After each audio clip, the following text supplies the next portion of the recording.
Welcome to the YouTube channel of Accounts का बाप। Hello guys, welcome back to the YouTube channel of Accounts का बाप, your one stop channel for all your accounting needs। आज हम करने वाले हैं क्वेश्चन नंबर 8 जो कि आपके Maharashtra standard 12th text book के पेज नंबर 248 पर मिल जाएगा आपको। अब है ना, ये सम थोड़ा अलग है क्योंकि कॉन्सेप्ट अलग है। यहाँ पर आपको कॉन्सेप्ट पढ़ना है one partner insolvent in the dissolution of the partnership firm. अब जब वन पार्टनर इंसॉल्वेंट का मतलब होता है कि जितने भी पार्टनर है, फॉर एग्जांपल आपकी कंपनी के अंदर 3 पार्टनर, 2 पार्टनर, 4 पार्टनर, कितने भी काम कर रहे हैं, अब उसमें से कोई एक इनसॉल्वेंट डिक्लेयर हो जाता है, मतलब उसकी लायबिलिटीज बहुत ज्यादा है और वो उसको पे करने के या पे ऑफ करने के काबिल नहीं बचा है, उसके पास कोई भी एसेट्स या कुछ भी कैश नहीं है पे ऑफ करने के लिए, तो वो इनसॉल्वेंट डिक्लेयर हो जाएगा। बेसिकली नल्ला घोषित हो जाना। अपने अपने नल्ले दोस्तों को टैग करो। तो नल्ला घोषित जब हो जाता है कोई पार्टनर, तब वो इंसॉल्वेंट हो जाता है। तो जब भी इंसॉल्वेंसी आएगी तो आपको एक एंट्री याद करना है और वो एंट्री होता है सोलू टू इनसोलू। क्या याद करने का आपको? मस्त, सोलू टू इनसोलू मतलब solvent partners capital account debit to insolvent partners capital account. अब ये एंट्री सम के स्टार्टिंग में बता रहा हूं, बट सम के एंड तक याद रखना, ये वेरी इंपॉर्टेंट एंट्री है और इसी के बेसिस पर अपन को ये पूरा सम टैली होगा। क्या याद रखना है? Solu to insolu, solvent partners capital account debit to insolvent partners capital account. Okay, फिलहाल इसको हटाते हैं और सम की शुरुआत करते हैं। So question number 8 बोल रहा है Sitaram, Gangaram and Rajaram are partner sharing profit and losses in the ratio of 4:2:3। ये जो रेशियो है ना, इसको मैं जरा साइड में रख देता हूं, ये अपने को आगे जरूर काम आएगा। ओके, आगे बोल रहा है they decided to dissolve the partnership firm. Liability side पर कैपिटल दिया हुआ है आपको सीताराम, गंगाराम और राजाराम का। कैपिटल अकाउंट की एंट्री क्या होती है? By balance brought down. 65, 45 and 7000 है, तो यहां पे मैं क्या लिखूंगा? By balance brought down 65,000, 45,000 and 7,000 respectively. ये तीनों में चला गया। अब जाता है रिजर्व फंड जो कि 18,000 का। रिजर्व फंड क्या होता है? पार्टनर्स कैपिटल के क्रेडिट साइड पे बढ़ जाएगा by reserve fund account old ratio के अंदर बढ़ जाएगा ना। और रिजर्व फंड 18,000 है। 18,000 जब मेरे को बांटना है तो रेशियो है 4 अपॉन 4 + 2 6, 6 + 3 9, 9 1 9 2 2 4 8, मतलब इसको मिल जाएगा 8,000। अब इसी की जगह पे आएगा 2/9 क्योंकि बीच में 2 है, तो अब आएगा 2 2 4 मतलब 4,000 और अब आएगा 3/9 तो क्या आएगा? 3 2 6 मतलब यहाँ पे आएगा 6,000। तो इसी के साथ रिजर्व फंड बढ़ गया। इस कचरे को मैं हटा देता हूं। आगे जाते हैं प्रॉफिट एंड लॉस अकाउंट। ना profit and loss account liability side पर दिया हुआ है। लायबिलिटी साइड पर अगर आपको प्रॉफिट एंड लॉस अकाउंट दिया है मतलब इट इज प्रॉफिट। और प्रॉफिट कहां जाता है? पार्टनर्स कैपिटल अकाउंट में, सारे पार्टनर में डिस्ट्रीब्यूट हो जाएगा। तो बाय प्रॉफिट और लॉस अकाउंट, और ये भी क्या होगा? ओल्ड रेशियो में डिस्ट्रीब्यूट। कितना दिया हुआ है? सिर्फ 5,400 है। तो सेम तरीके से अपने को रेशियो लेना है। पहले 4 अपॉन टोटल है 9, 9 1 9 6 54, 6 4 24 मतलब 2,400 रुपया इसके पास जाएगा। अब इधर आएगा बीच में 2, 6 2 1200 इसके पास जाएगा। और अब इधर आएगा 3 क्योंकि लास्ट में 3 है तो 6 3 18 मतलब 1,800 रुपया इसके पास जाएगा। डन, ये कचरा करते हैं साफ। आगे जाते हैं loan from Tukaram, sundry creditors, bills payable. अब है ना, किसी भी पार्टनर से अगर अपन लोन लेते हैं तो उसका अलग अकाउंट बनाते हैं। तो यहाँ पे अपन ने किससे लिया है? तुकाराम से। क्या तुकाराम अपना पार्टनर है? नहीं, अपना पार्टनर सीताराम, गंगाराम, राजाराम है। तुकाराम कोई थर्ड पार्टी है जो कि बिजनेस के अंदर पार्टनर नहीं है।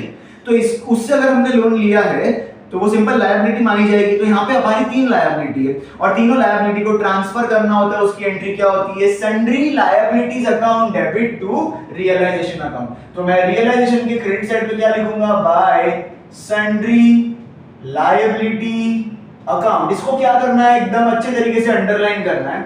आपको इसके नीचे लिखना होगा सारी की सारी लायबिलिटी, जैसे कि लोन फ्रॉम तुकाराम है, उसके बाद सन्ड्री क्रेडिटर्स है और उसके बाद है आपके बिल्स पेएबल। ये 3 लायबिलिटी है। तीनों का अमाउंट कितना है? 10, 12 और 4 600। तो 10,000, 12,000, 4,600 22 प्लस 4 26,600 का आपका सारा लायबिलिटी का टोटल हो गया। एक ही इफेक्ट होता है, खत्म। अब असेट साइड पे आ जाते हैं, तो इतने सारे असेट है, सारे के सारे असेट को ट्रांसफर करने की एंट्री क्या होती है, realisation account debit to sundry assets account. तो यहाँ पे अपन क्या लिखेंगे, टू सन्ड्री एसेट्स अकाउंट, और इसको क्या करेंगे अपन, डबल अंडरलाइन। सबको नाम दो, सबका नाम क्या है, बिल्डिंग मशीनरी फर्नीचर इन्वेस्टमेंट। तो building machinery furniture investment, okay. उसके अलावा और भी है, bill receivable, sundry debtors and stock. So bill receivable, sundry debtors and stock. Wow, इतने सारे असेट्स है, सबका इंडिविजुअल अमाउंट क्या है, 55 25 12 15, 55 25 12,000 15,000, ओके। नेक्स्ट है 3 500 21 28, तो 3 500 21,000, अब 28,000। अब है ना, मैं पागल नहीं हूं जो इन सबको प्लस करने बैठूंगा, तो मैं क्या करूंगा, थोड़ा दिमाग लगाऊंगा। असेट साइड पे ना टोटल अमाउंट देखो नीचे क्या दिया हुआ है, 1,67,000। कितना है आपको ये टोटल अमाउंट दिया है, 1,67,000। उसमें से है ना, मैंने कैश इन हैंड और कैश एट बैंक का अमाउंट नहीं कंसीडर किया यहाँ पे। तो कैश इन हैंड और कैश एट बैंक कितना कितना है, 5,500। इसमें से मैं माइनस करूंगा पहले तो, और फिर मैं माइनस करूंगा 2,000, मतलब टोटल 7,500 हो गया। तो 5,500 प्लस 2,000 7,500, इसको इसमें से माइनस करते हैं तो 167 में 7 गया तो 160 बचा, और उसमें से और 500 गया तो कितना बचा, 159,500। तो बस ये इसका टोटल हो गया 159,500। अगर आपको चाहिए तो आप इन सबको प्लस करके देख सकते हो, यही अमाउंट आएगा। ठीक है, डन। थोड़ा दिमाग लगाने का, वरना सबको प्लस करने में बहुत टाइम वेस्ट होता है। अब नीचे जाते हैं, तो कैश इन हैंड और कैश एट बैंक। अब ना सबसे बड़ा कंफ्यूजन इधर ये होता है, सर कैश इन हैंड दिया होता है क्वेश्चन में तो कैश अकाउंट बनाते हैं अपन, और जब कैश एट बैंक दिया होता है तो अपन बैंक अकाउंट बनाते हैं, और उसके अंदर हम डेबिट साइड पे एंट्री करते हैं टू बैलेंस ब्रॉट डाउन की। पर यहाँ पे दोनों दिया है, कैश इन हैंड और कैश एट बैंक, तो कैश अकाउंट बनाने का कि बैंक अकाउंट बनाने का, सबसे बड़ी दिक्कत। देखो, जब भी कैश इन हैंड और कैश एट बैंक दिया हो ना, तो सबसे बड़ा माना जाता है बैंक को, ठीक है। तो कैश और बैंक में से बड़ा होता है बैंक, तो आपको बनाने का बैंक अकाउंट। और बैंक अकाउंट अगर आपने बनाया तो उसके अंदर ये टू बैलेंस ब्रॉट डाउन की एंट्री है, उसमें अमाउंट किसका जाएगा, ऑफ कोर्स जो कैश एट बैंक का अमाउंट होगा वो जाएगा। यहाँ पे कैश एट बैंक का अमाउंट 2,000 है, 5,500 नहीं है, तो यहाँ पे आप लिखोगे पहले 2,000। अब सवाल उठता है कि जो कैश इन हैंड है उसका क्या होगा, सिंपल, आप उस कैश को जो आपके पास 5,500 पड़े हैं कैश इन हैंड, उसको आप बैंक में डिपॉजिट कर दोगे। बैंक में डिपॉजिट किया मतलब बैंक में आया, मतलब डेबिट, तो यहाँ पे आप लिखोगे टू कैश अकाउंट, कितना, 5,500, दैट्स इट। तो बेसिकली बैंक अकाउंट बनाने का जब दोनों दिया होगा, टू बैलेंस ब्रॉट डाउन में बैंक का अमाउंट लिखने का और उसी की डेबिट में डिपॉजिट कर देने का, रोकड़ है जो कैश तुम्हारे पास पड़ा है, जितना भी पड़ा है वो डिपॉजिट कर दिया। समझ गए हम? ओके, अब नीचे जाते हैं। The assets realized, building machinery, furniture, investment, bill receivable and debtor. Basically बहुत सारे असेट मैंने बेचे, रियलाइज का मतलब होता है बेचा और बेच के मेरे को पैसा मिला। तो असेट सोल्ड की एंट्री क्या होती है, bank account debit to realisation account. तो बैंक के डेबिट में आप क्या लिखोगे, टू रियलाइजेशन अकाउंट। अब ना इतने सारे असेट बेचे, सबको प्लस करना पड़ेगा, तो फटाफट प्लस करते। तो 46,750 का बिल्डिंग बेचा मैंने, उसके बाद मशीनरी का 18,550 का वो बेचा मैंने, फिर फर्नीचर 9,600 का बेचा, ओके, और इन्वेस्टमेंट 10,650 का बेचा, उसके बाद मैंने बिल रिसीवेबल एंड डेटर्स को मिला के 20,750 का बेचा, 20,750। तो सबका प्लस करके इधर 0 5 10 15 20 9 9 प्लस 5 9 प्लस 5 हो गया 14 14 प्लस 6 20 20 प्लस 6 26 26 प्लस 7 हो गया 23 26 प्लस 7 33 9 9 प्लस 9 18 18 प्लस 8 26 6 7 8 9 10 1,06,300 टोटल होगा इसका। तो यहाँ पे आ जाएगा 1,06,300। अब इसका सेकेंड इफेक्ट कहाँ जाएगा, रियलाइजेशन के क्रेडिट साइड पे आप क्या लिखोगे, बाय बैंक अकाउंट। ये आपका बन जाएगा हेड, इसको नीचे आप अंडरलाइन करोगे और सारे के सारे एसेट लिख दोगे। सो बिल्डिंग, सबसे पहले सारे एसेट के नाम लिख देता हूं फटाफट। तो बिल्डिंग मशीनरी फर्नीचर इन्वेस्टमेंट, तो building machinery furniture investment, okay.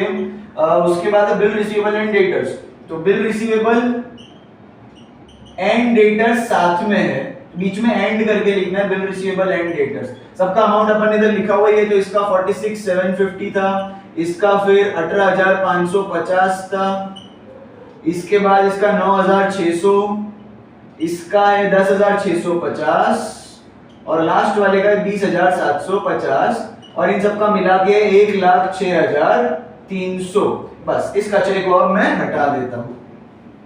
Okay, next जाते हैं। All the liabilities were paid of. Sir जितनी लायबिलिटी थी सारी पे ऑफ कर दी, बहुत बढ़िया। कितनी लायबिलिटी थी अपने पास? 1 2 3, तीनों की तीनों पे कर दे। लायबिलिटी पे ऑफ करने की एंट्री क्या होती है? बैंक में से पैसा जा रहा है तो एंट्री बनेगा realisation account debit to bank account, correct. तो रियलाइजेशन के डेबिट में आप क्या लिखोगे? टू बैंक अकाउंट, ये बनेगा आपका हेड। और कितनी लायबिलिटी है सारी की सारी इधर लिख दो। तो loan from Tukaram, loan from Tukaram, उसके बाद है sundry creditors, sundry creditors and उसके बाद है बिल्स पेएबल, बिल्स पेएबल। तीनों की तीनों लायबिलिटी है 10,000, 12,000 एंड 4,600, तो मिला के आपने 26,600 पे ऑफ कर दिया। अब इसका सेकंड इफेक्ट कहां जाएगा? ऑफ कोर्स बैंक के क्रेडिट साइड पे। आप लिखोगे बाय रियलाइजेशन अकाउंट, मतलब जिस अकाउंट से आप आया है ना ये एंट्री, वो लिखना होता है। तो रियलाइजेशन अकाउंट 26,600 डायरेक्टली लिख देना, यहां पे कुछ अलग से मेंशन करने की जरूरत नहीं होती है। नेक्स्ट अपन जाते हैं, the cost of realisation was 800 रुपया। इसका मतलब होता है रियलाइजेशन एक्सपेंसेस, उसका कॉस्ट है 800 रुपया, उसका एंट्री क्या होता है? Same to same, realisation account debit to bank account, क्योंकि पैसा यहां पे जा ही रहा है ना इसके लिए। तो realisation account debit to bank account यहां पे लिखेंगे, ये बनेगा हेड। इसको अंडरलाइन करेंगे और नीचे लिखेंगे रियलाइजेशन एक्सपेंसेस, रियलाइजेशन एक्सपेंसेस। केवल 800 रुपए का रियलाइजेशन एक्सपेंसेस लग गया। बैंक के क्रेडिट साइड पे जाएंगे और लिखेंगे by realisation account, by realisation account 800 रुपया, डन। अब उसके अलावा क्या है?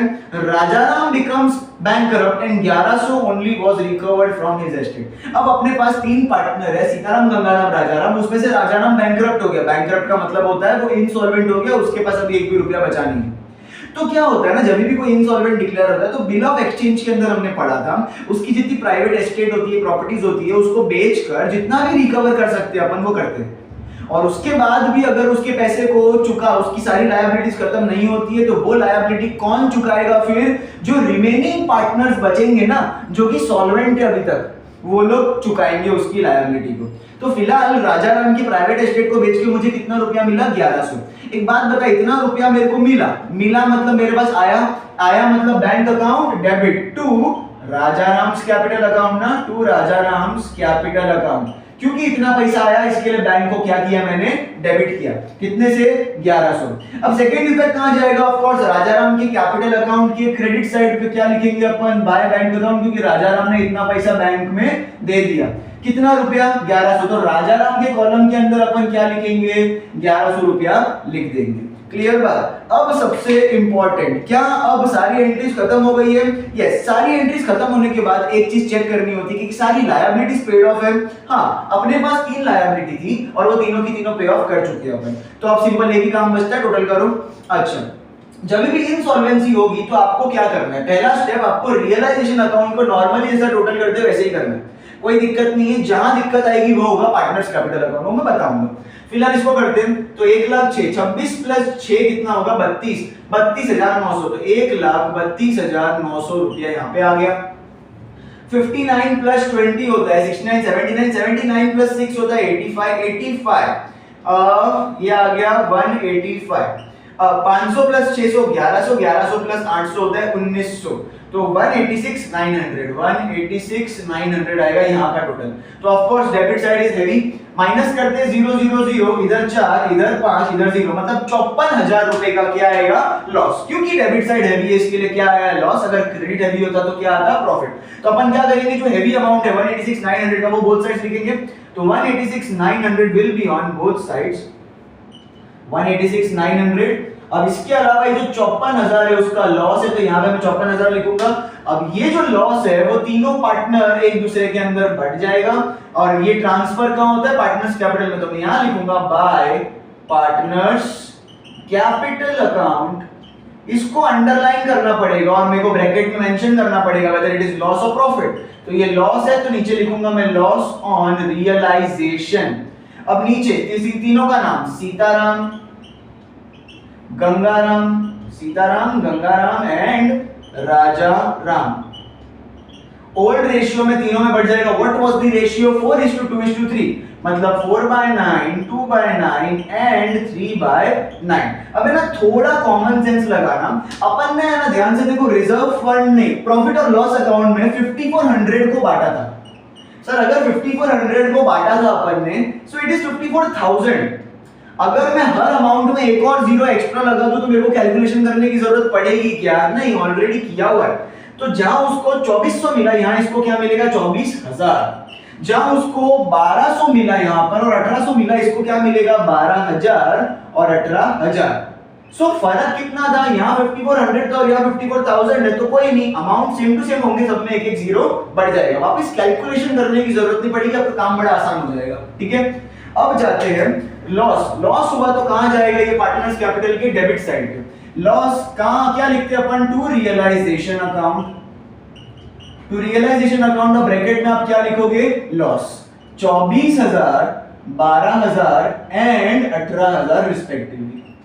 अब इंसॉल्वेंसी की बारी आती है। तो मैंने आपको वीडियो की शुरुआत में एक एंट्री बोली थी, सोलू टू इनसोलू, मतलब solvent partners capital account debit to insolvent partners capital account.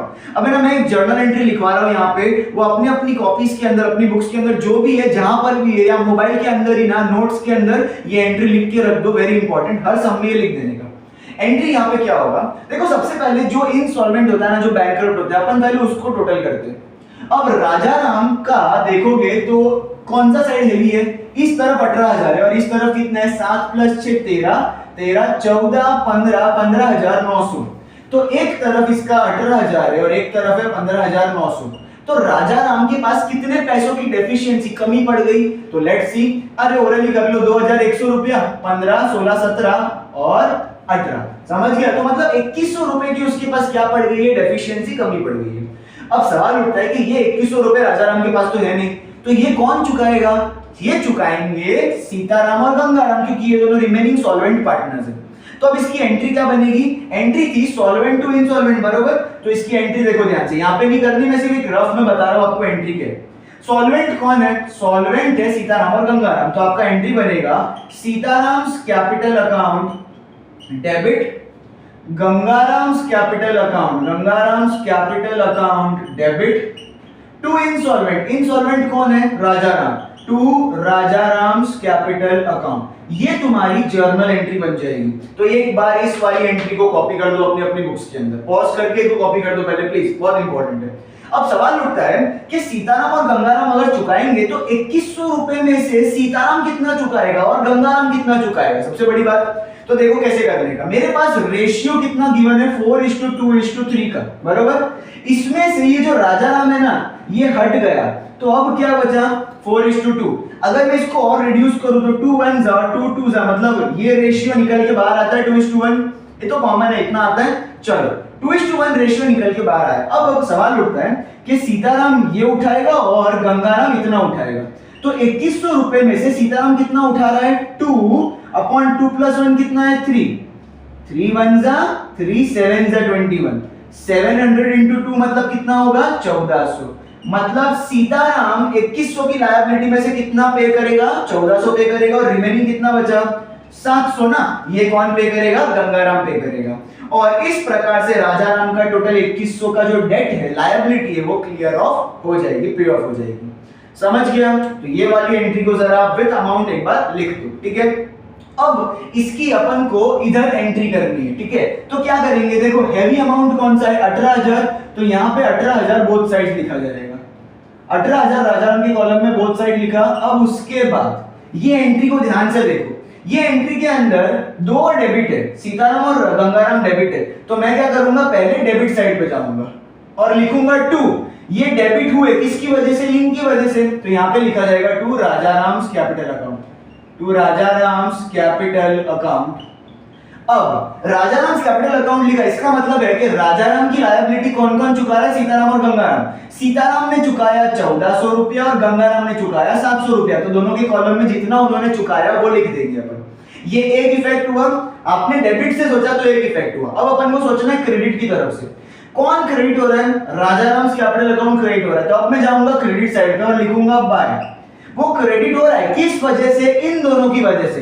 तो अब मैं लिखूंगा बाय यहां पर सीताराम कैपिटल अकाउंट और यहां पे लिखेंगे अपन बाय गंगाराम कैपिटल अकाउंट। समझ गया बात?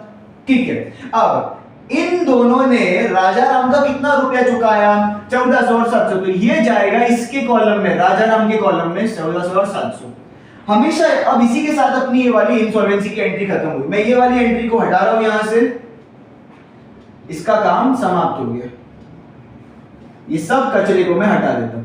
आई होप आपको ये इंसॉल्वेंसी समझ में आया होगा। बस एक चीज लास्ट में ध्यान देना है, जो भी व्यक्ति इंसॉल्वेंट हो रहा है ना, उसका अकाउंट लास्ट में नलिफाई हो जाना चाहिए, मतलब उसके बाद उसके अकाउंट में कुछ कैरी डाउन ब्रॉट डाउन नहीं बचना चाहिए। देखो राजाराम के डेबिट में 18,000 था, और अगर तुम अभी इसके टोटल करोगे ना तो ये भी सारे अमाउंट मिला के 18,000 हो जाएगा, मतलब कुछ भी उसमें से रिमेनिंग बचा ही नहीं, क्योंकि वो इंसॉल्वेंट हो गया, वो अपने कंपनी से बाहर हो गया। समझ गया? अब जो रिमेनिंग पार्टनर है उनका जो भी अमाउंट बचता है उसको कहां ट्रांसफर करेंगे? बैंक अकाउंट में। तो देखते हैं कितना बचता है इसका। 65 प्लस 8 होता है 73, 73 प्लस 2 होता है 75, 75,400। यही अमाउंट हेवी लग रहा है मेरे को, तो मैं बोथ साइड्स लिख दूंगा 75,400। अब 75,400 में से 25,400 हटा दे, 75 में से 25 हटा दिया तो कितना बचेगा? 50,000। सो नेट 50,000 रुपया इधर आ जाएगा। ये कहां ट्रांसफर होगा? बैंक अकाउंट में। इधर लिख दूंगा मैं टू बैंक अकाउंट। ठीक है। अब जाते इधर 45 प्लस 4 होता है 49, 49 प्लस 1 50,200। यही हेवी अमाउंट है, तो 50,200 का heavy amount both sides, 50,200 heavy amount both side. अब इसमें से 12,000 निकाल दिया, 50 में से अगर मैंने 12 निकाल दिया तो 38,000 बचता है। सिंपल। अब और 200 गया तो 500 बचा। अब 38,000 में से और 500 निकालोगे तो 37,500 बचेगा, जो कि इसका बनेगा बैलेंस। तो ये जाएगा बैंक के डेबिट में, तो कहां जाएगा? बैंक के क्रेडिट में। तो अपन लिखेंगे by Sitaram's capital account.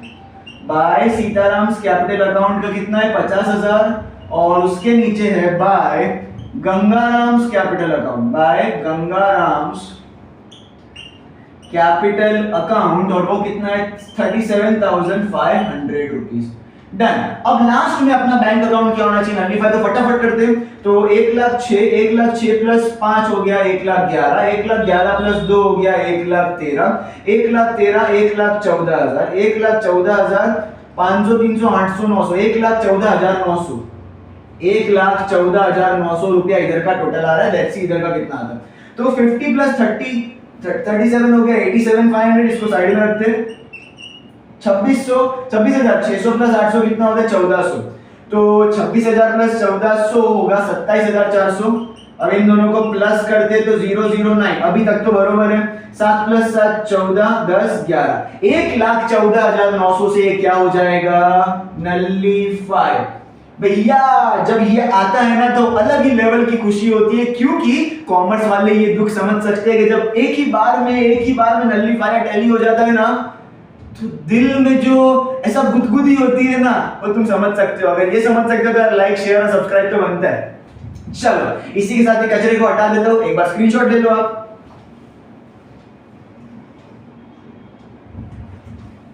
So I hope आपको ये पूरा समझ में आया होगा। अगर समझ में आया है तो बहुत बढ़िया। अगले वीडियो में मिलते हैं, तब तक के लिए गुड बाय।